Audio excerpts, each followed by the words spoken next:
একটা কেঁচো যদি কথা বলে আর দৌড় দেয় তাহলে কি হয়? শেষে এমন কিছু হবে যা কেউ ভাবেনি। গুবলু হল এক দুষ্টু কিন্তু খুব কৌতূহলী ছেলে। সারা দিন তার মাথায় নতুন নতুন বুদ্ধি ঘরে। একদিন স্কুল ছুটি থাকায় সে ঠিক করল আজ সারা দিন বাগানে খেলবে। বাগানে ঢুকেই সে দেখল মাটির একটা ঢিবি নড়ছে।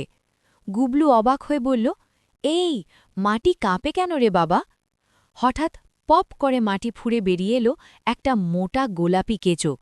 কিন্তু এটা সাধারণ কেঁচো না, এর চোখ বড় বড়, মুখে হাসি, আর সে হঠাৎ বলে উঠল, ওই ছেলেটা, আমার ঘরের ওপর লাফাচ্ছিস কেন?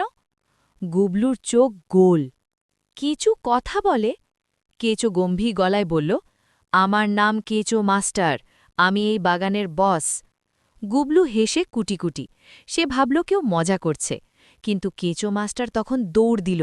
হ্যাঁ, একদম দৌড়। গুবলু চিৎকার করে উঠল, এই কেঁচো দৌড়ায় নাকি? শুরু হলো এক অদ্ভুত ধাওয়া। কেঁচো মাস্টার কখনো গাছের নিচে ঢুকে যায়, কখনো টবে লাফ দেয়, কখনো আবার মাটির ভেতর ঢুকে গায়েব। গুবলু দৌড়াতে দৌড়াতে হাঁপিয়ে যায়। হঠাৎ কেঁচো মাস্টার থেমে বলল, শোন, আমি দৌড়াই কারণ সবাই আমাকে ছোট ভাবে। আজ তোকে একটা শিক্ষা দেব।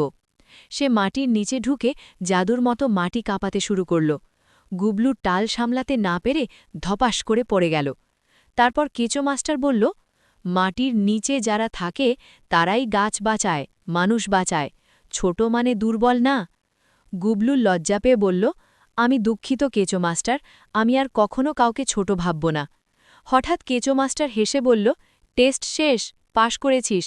পরক্ষণেই সে আবার সাধারণ কেঁচো হয়ে মাটির নিচে ঢুকে গেল। গুবলু চোখ কচলাতে লাগল, স্বপ্ন নাকি সত্য? হঠাৎ মায়ের ডাক, গুবলু, হাত ধুয়ে খেতে আয়। গুবলু বাগানের দিকে তাকিয়ে মুচকি হাসল। মাটির ঢিবি একটু নড়ল। গুবলু ফিসফিস করে বলল, থ্যাংক ইউ কেঁচো মাস্টার।